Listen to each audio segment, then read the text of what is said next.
kNOwBOX Dance presents Dance Behind the Screen, process production, and social media. Don't forget, say no to the box. Dile no a la caja. 고정관념이란 상자에서 벗어나세요. Hello, everyone, and welcome back to Dance Behind the Screen podcast by kNOwBOX Dance. I'm your host, Marthea, and I'm excited to be with you here today for a very special episode. Before we begin, a quick note. Season 8 of Dance Behind the Screen will officially premiere in August 2026. We'll be bringing you conversations from artists around the world, exploring how dance continues to evolve across film, technology, and live performance. But today, we are celebrating something special. In honor of International Dance Day, kNOwBOX Dance is thrilled to present a special digital collaboration and retrospective celebration featuring the incredible work of Mouvement Perpétuel.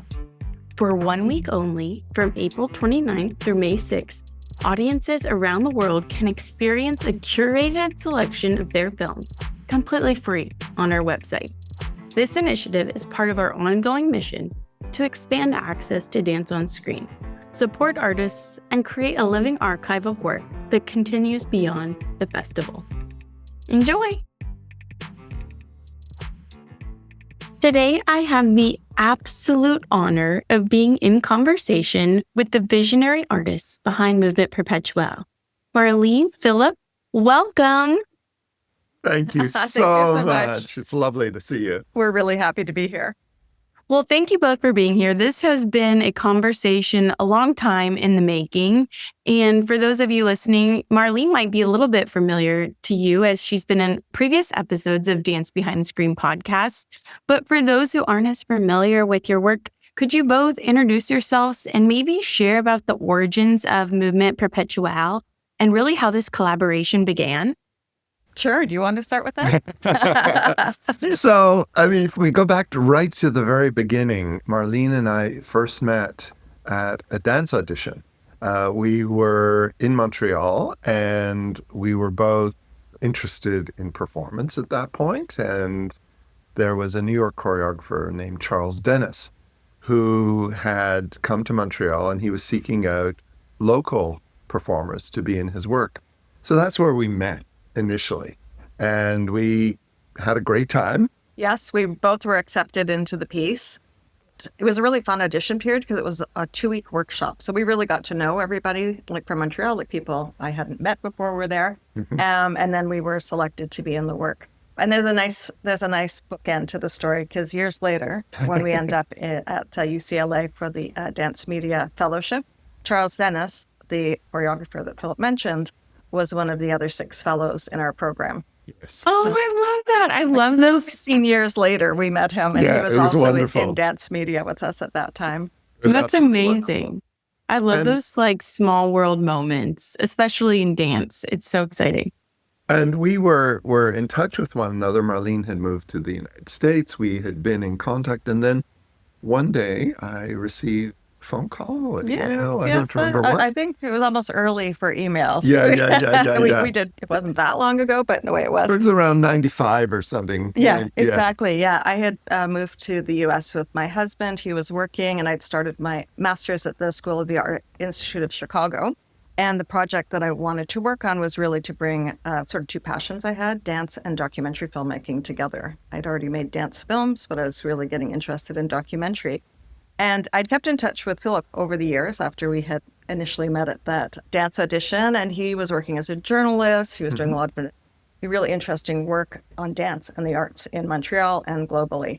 So I got in touch with him to see if he wanted to join in on this, idea of kind of finding ways to reveal the process behind dance that was being created by, we chose to work with emerging artists. So really, what were they saying in their work? We were used to people that we knew, like non-professionals, non-dancers, seeing work and being, maybe impressed or moved, but really not understanding what was behind it all. So for us, it was to look at sort of innovative ways of revealing the process to audiences. And one of the things that we ultimately chose, this was the project became Moments in Motion. It was a 7-part series that was shown at the time on television, but also we had capsules sent to different festivals internationally. So it had a very nice life. But the idea of emergence was really interesting to us because it was emergence in the sense of age, but it was also emergence in the sense of dancers who had been itching to move into choreography, and they were taking that on. So they were emerging in that other field. And so there was that aspect. But it was also, in the case of a few people, they ended up going back to their home territory. And so it became a sense of emergence in that way as well, and the recognition that came from that. So it was touching on emerging in so many different ways. And it resonated, I think, with a large part, certainly, of the Canadian dance community, but also I think it touched people internationally because some of the concerns that were being raised, and we were, we looked at so much work, I remember, for that. Oh my gosh, yeah, our project. research was pretty intensive. We Yeah, ended up getting Arts Council funding, Canadian Arts Council funding, so we were able to travel across the country and meet artists and see performance and do that. So, and, word of mouth, someone would Yeah. recommend so-and-so, and so it was a trail of very interesting material, frankly. And then we had to choose. We were originally hoping to get 10 of the portraits done, but due to funding concerns, we had to winnow it down to 7. But that was Moments in Motion. Yeah, and it was so important, as Philip mentioned, that we sort of represent the world of dance artists beyond Montreal, because for those of you who aren't familiar, Montreal has always been like a real center for dance, contemporary dance especially. So a lot of artists have come from other parts of Canada to really craft their art form here. So it was important for us to go to different communities and even much smaller ones to see who was doing work there, like who had decided to either go back to where they were from or had decided to stay and really build not just their own practice, but a community and an audience for what they were doing as well. And one important aspect that we sort of skirted was the UCLA connection, this fellowship that we did in dance media. It was at the Center for Intercultural Performance. So when we first did a test, it was essentially a test for the Moments in Motion project. I had been on tour lecturing on Canadian and Quebec culture. I happened to be in Seattle and talking about the subject and sharing it with graduate students. One fellow came up to me after the class and he said, "Do you know about this fellowship at UCLA?" Because I was showing material, dance film material and dance for camera material, as well as talking about specific choreographers. And he said, "I think this could be interesting." And I had not. And I shared that with Marlene and I said, "Let's apply." And so we became the special guests to the United States. We were like the only Canadians who were invited. A 2-for-1 deal in a sense. Yeah, we went as collaborators, We which went we've as continued, collaborators. as you know, Yes, to yes, to yes. this day. We do very collaborative work together. That was great. It really solidified the fact that we shared a lot of common interests. We both had a similar, curiosity. We were both really interested in working across cultures with our work, coming from art practices and documentary and just our world interests as well. So that was like the perfect place to really incubate those ideas and have a chance to try things out. We were there for 10 weeks and we worked on multiple projects with other artists. We met incredible artists through the World Arts and Culture program, which is the dance program. I think now it's called World Arts, Culture, and Dance at UCLA. So yeah, we just had wonderful opportunity to explore a lot of different approaches and ideas together. I think it'd be really cool to kind of dive more into, the past 25 years of work that you both have created. And the word that comes to mind is impact. So I'd love to hear, what impact has your work made on the communities and the artists that you've been working with over the past 25 years? Oh, that's a really interesting question. off the top of my head, one thing that I'm thinking is with the 25-year celebration that Philip and I are doing this year, we've had a chance already to have sort of 3 events where, even for us, it's been really a curious thing to look back on work that we haven't shared with people. We have our catalog. We often might look back at films we've done, but we haven't sat with audiences and looked at those older films in many, many years. So some of the things I was feeling watching that was just sort of what a privilege it was to have worked with these artists and that we can still show their work and that it's a wonderful trace of who they were at that time. And we're able to look back on that now.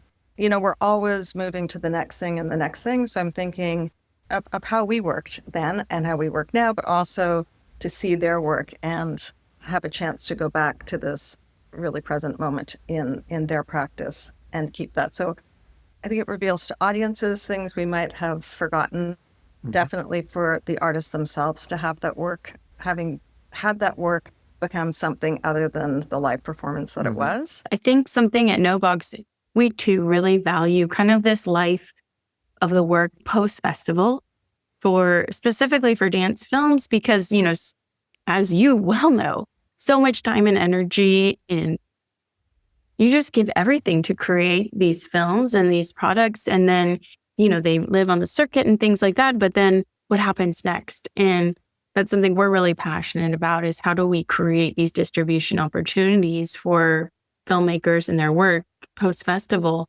And I'd love to hear about what you found in doing that for artists with your work. What are the artists saying? What are the audiences saying when they get to experience this work again or in different ways? One of the things that I think was significant was the timing. So we came back from Los Angeles. We started Mouvement Perpétuel in 2001. And at the time, in Canada at least, there was a network which was called Bravo.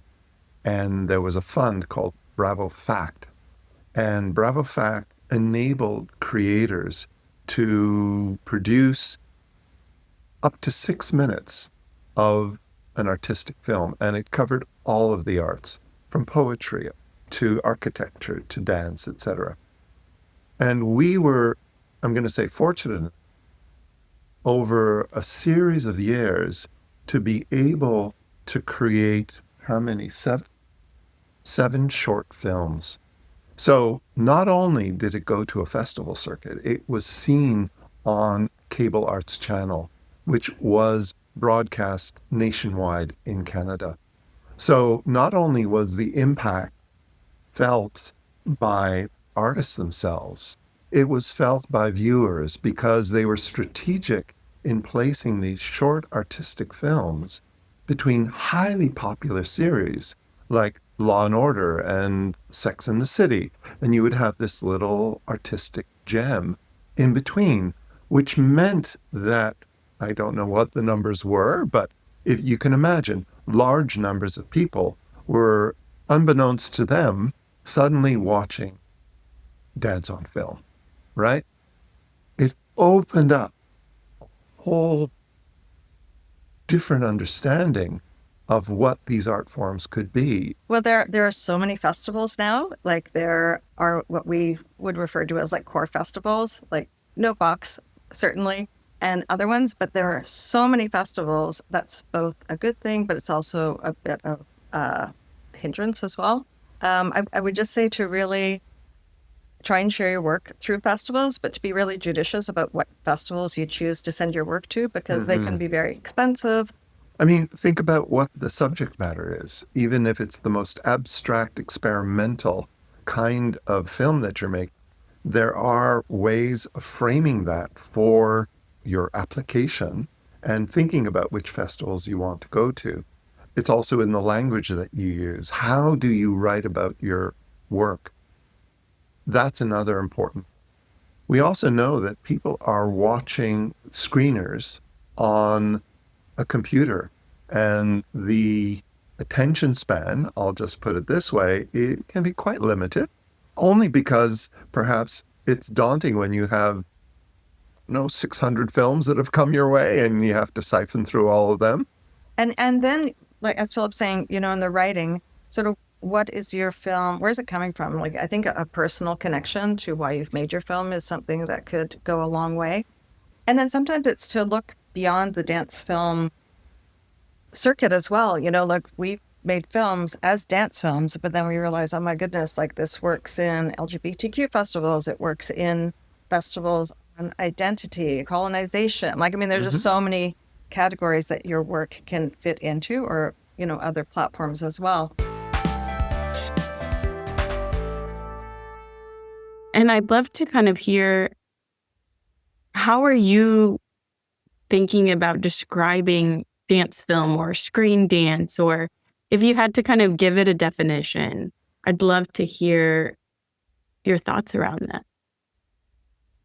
It's a great question. I think it's one that is being posed on a regular basis these days, because the term surrounding what we're all doing has shifted over time. Once it was called dance for camera. Once it was called dance film. More recently, it's taken on the term screen dance. I often, when I'm thinking about screen dance, I think of it as a more theoretical term in some ways that allows people to contemplate, the platform on which they're watching material. Yeah, I think we had this conversation with Laurent Janos from Choreoscope recently, who puts a lot of thought into all of these different terms.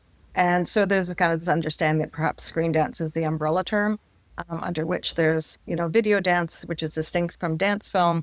I think for both of us, I can say that we were never that concerned with what term we were using. It was more about what we were doing and the approach.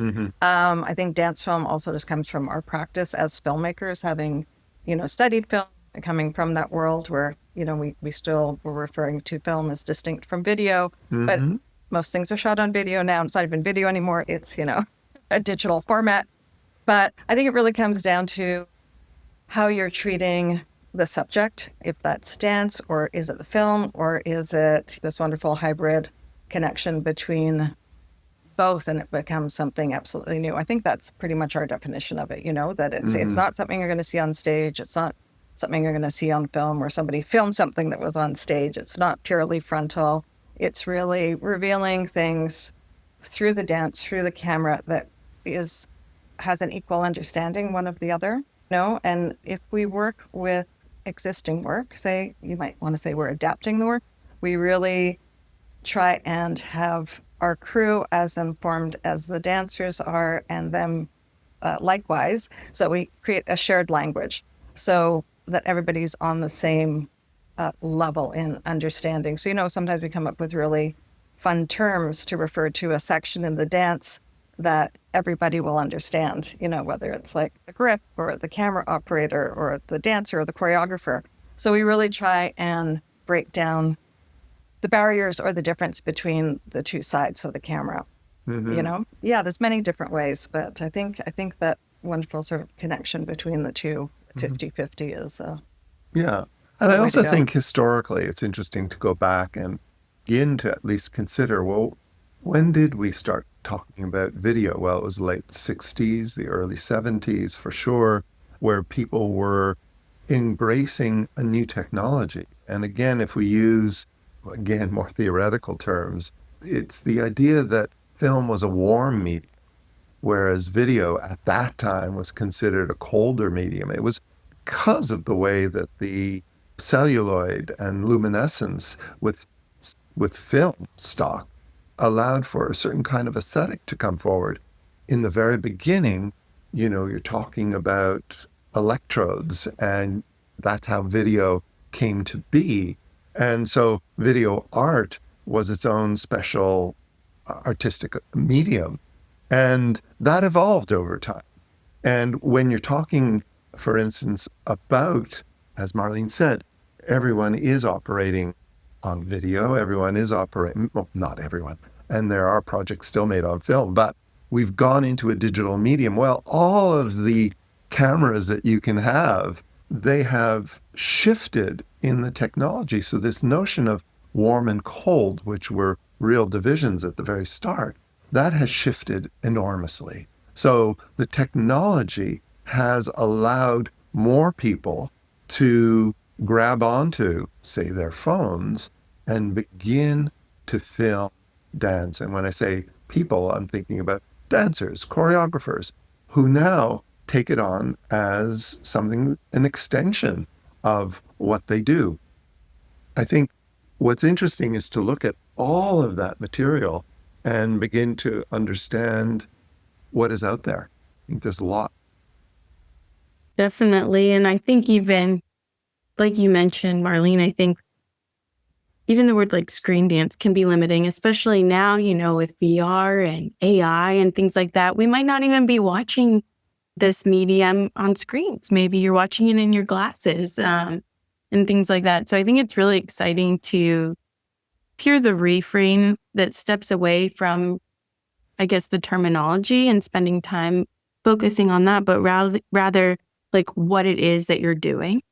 And you talk about this 50-50 relationship between what you're capturing and who you're capturing. And I'd love to dive in more to that. I think it's really exciting. So what is it that you are doing when you're creating your work?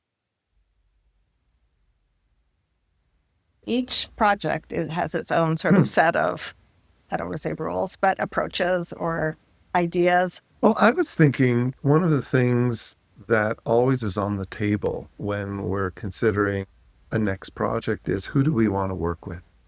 And because the subsequent question is, will they want to work with us over this length of time? Because it is a commitment. It's a bit of a two-way street, especially if you're doing a dance documentary, for instance, which we have done several of over the span of the 25 years. That's an investment on the artist's part as well, because it doesn't happen in a year. Our project, Mabungu Being in the World, took approximately 7 years to complete. Part of that was issues of funding, but part of that was we had COVID, which changed the way in which we had to film and conceive of the film. But when we get down to the essence of it, we wanted to work with someone like Zababa, partly because of her intelligence, her ability to forge particular aesthetic in an environment which wasn't necessarily welcoming to what she was doing. And so that notion of resistance, I think, became really interesting, and the resilience that's part of the artistic process.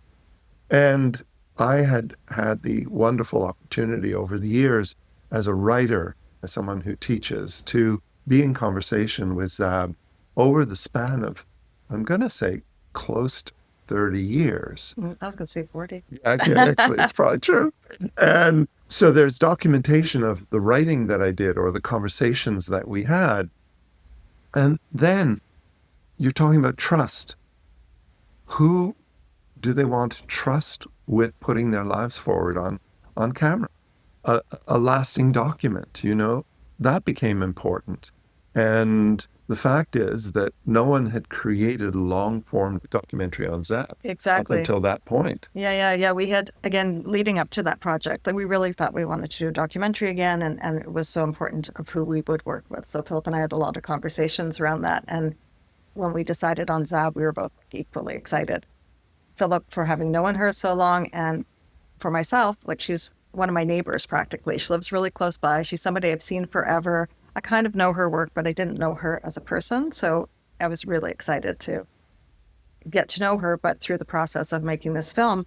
And yes, when we did our research, we found that for all that she had created, both in the community, with her school, as a choreographer, internationally, nationally, there was really no trace of her other than in print media. Mm-hmm. We felt it was even more important to devote the time that would be needed to create a documentary on her and with her. And she was so trusting. Like, she never asked us what we were going to talk about in an interview.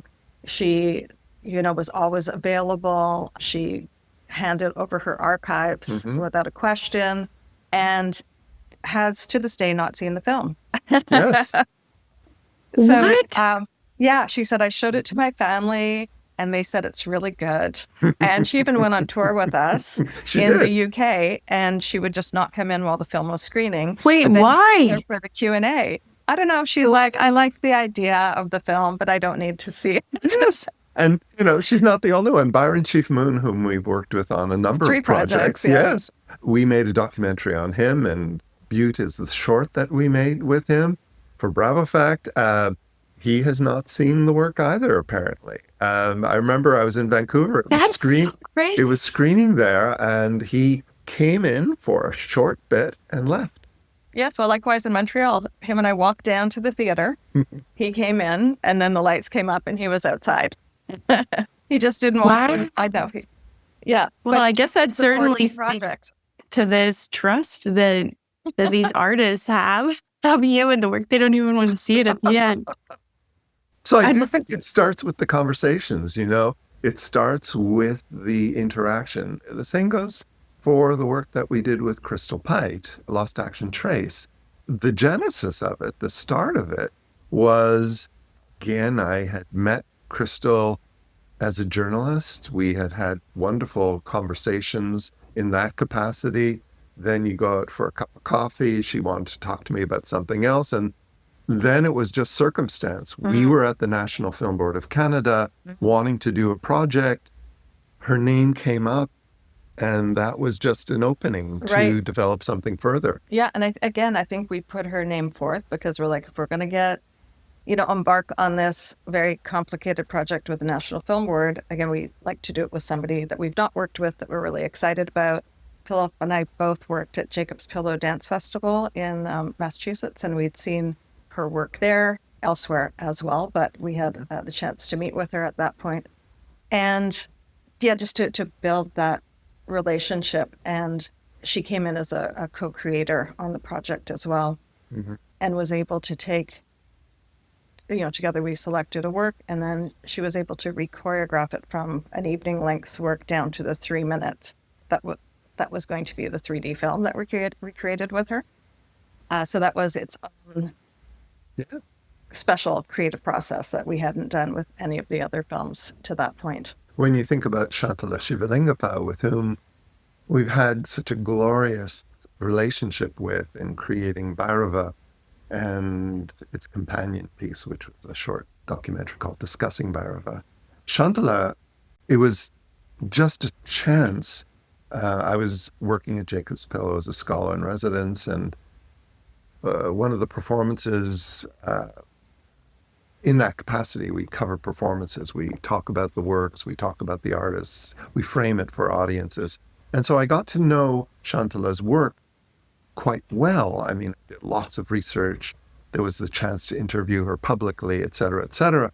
So we got to have this lovely relationship. And again, it was saying to Marlene, there's this terrific performance. And I was also at and the you Pillow. were there at that particular day, that particular week. I was filming all the performances at the Pillow. And it was just like, okay, we've got this live performance, and we're not going to do that, but what part of the performance could we work with? And we said, there's this incredible section where she works with shadow, and well, let's build on that. Let's talk about it.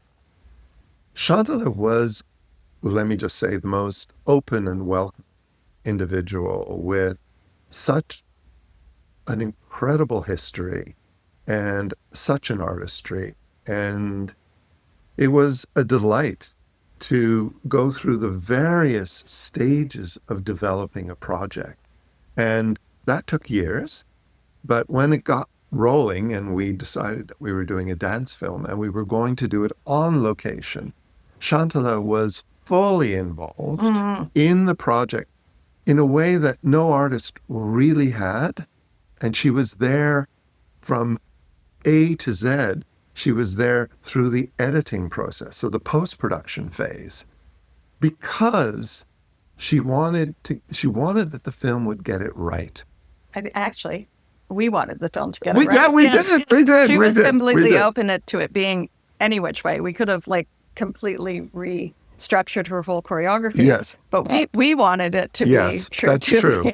That's true. Because it was rhythm patterns we hadn't worked with. That's it was right. a style that was less familiar to us. there was just so much going on. So we felt it was important to have her in the editing process. And it was great. It was like a wonderful experience. But she was really open and game to anything. So when we arrived in India, we'd already pre-selected most of the locations with her because it's a place that she goes to. So she had somebody send us visuals. We decided to, for the first time, really, the lighting that Philip mentioned was so impressive in the section that we decided to work with that we kind of gave ourselves the challenge of how can we kind of recreate those effects with natural light. So we really studied how the light and shadow fell in the different locations that we chose to work in, and to follow that whole build of the fact that you don't even see her face for the first 3 to 5 minutes of the film, right? That's the same in the live piece. So we arrived with those ideas, those approaches. She was very familiar with the landscape. And then we just spent the 10 days that we were there, like writing every day, like going through all of action that we'd be filming. It was really fabulous, like just the commitment and understanding on her part and collaboration.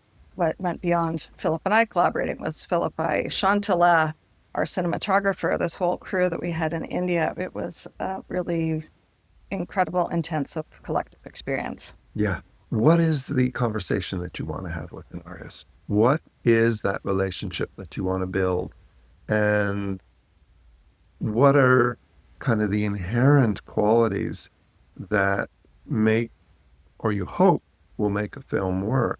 And it really does begin with commitment and trust. I think those are key. And it seems like respect and in this kind of collaborative environment is really key to bringing the works that you're making to life and continuing to give them life post-production. So I wonder if you have some quick tips or takeaways for our listeners, what to look for when you want to collaborate with somebody, whether it be an artist who you want to make a documentary on, or a musician, or even like you two, you've been collaborating together for so many years. I think that, that's inspiring and aspiring. And that's something, even selfishly, I would love to know how to have a successful collaboration that can stand the test of time. Mm-hmm. Yeah. Oh boy. Well, do we have an answer to that? Well, 2 heads are better than one. Exactly. I mean, there's that aspect. Because, we share all that's positive in creating all the work we do, but we also have somebody to, if a project doesn't work out, or if we don't get the funding, or we've tried for years to get something off the ground, at least we get to share. And the disappointment too, so it's not such a lonely experience. But yes, I think we discuss things a lot, but in a way maybe not too much. We do go with feeling a lot, like if we've seen work that really touches us, we might share it with the other person, and then how do you feel about it? And really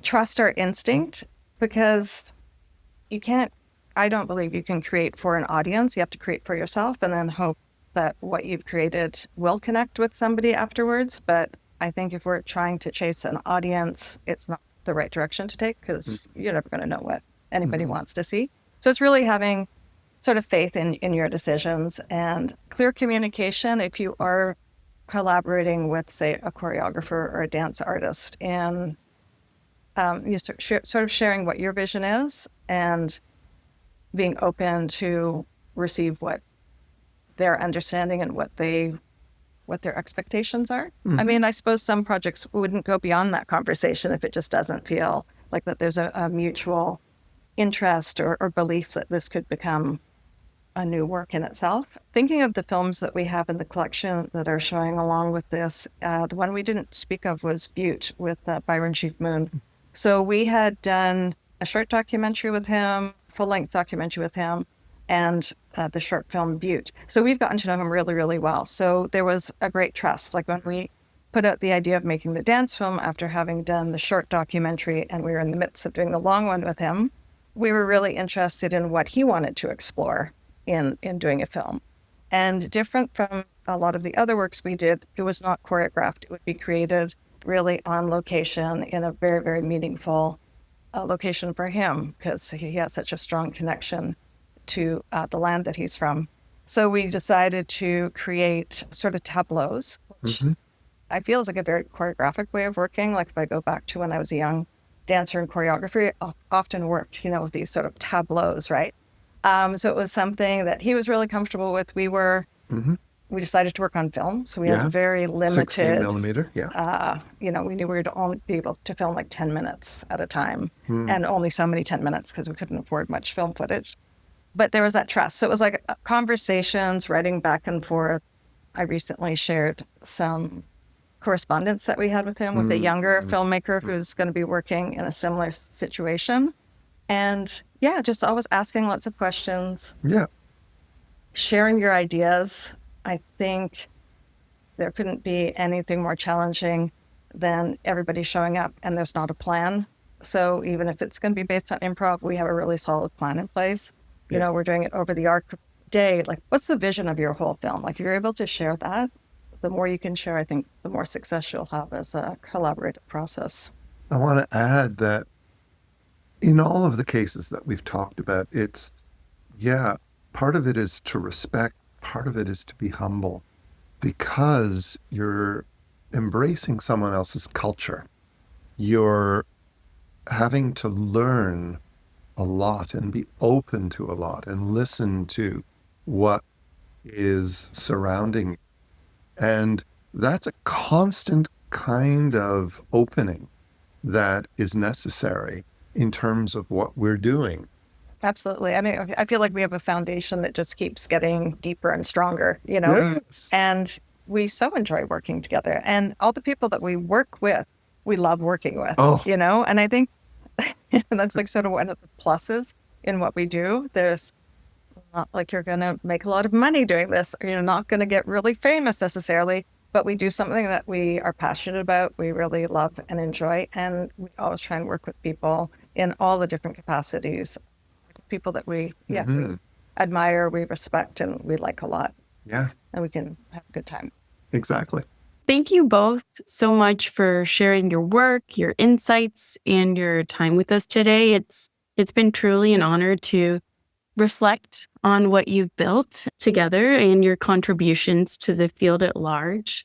Before we leave, is there anything else we haven't talked about today that you would like to leave us with? I do think, it's interesting. I'll say this. I think in an academic setting, anyone who's working in a dance department at the moment needs to be thinking about this whole arena of screen dance as one of capacities that they can have in their toolbox. That it goes beyond the stage, that they begin to start thinking of these other ways of presentation, because that will provide for a different kind of longevity. It'll allow for a different kind of heritage to be put forward in the dance field. And that's important. And that makes me think of something else that's really important to us, is sharing with the next generation. It's something that we did when we were younger, and now we're older and we're still doing it, to always, bring younger artists into the fold, into any project that we have coming up. There's always somebody that we think of. Multiple people now. We've had the privilege of having paid interns through one of the universities here. So we're constantly meeting young artists, and it's just one of something that's very, very important to us, just to share that knowledge, and also to learn from other artists as well. And they don't have to be established artists. Young artists bring so much to our practice as well. So it's that sharing that's really a very important part of our practice. Well, thank you for sharing that last bit with us. But before we go, to everyone listening, this is your invitation to head to the kNOwBOX Dance website and experience this special curated film program highlighting Mouvement Perpetuel's work. It's available for free for only 1 week in honor of International Dance Day. This is a rare opportunity to engage with a body of work that has helped shape the landscape of dance on screen, and reflect on how movement continues to connect us across borders, medium, and time. Thank you, Philip and Marlene. Thank you so much. Thank you so much.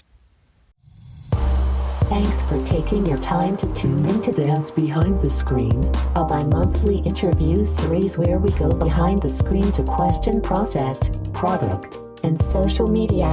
Be sure to follow us on social media at kNOwBOX Dance.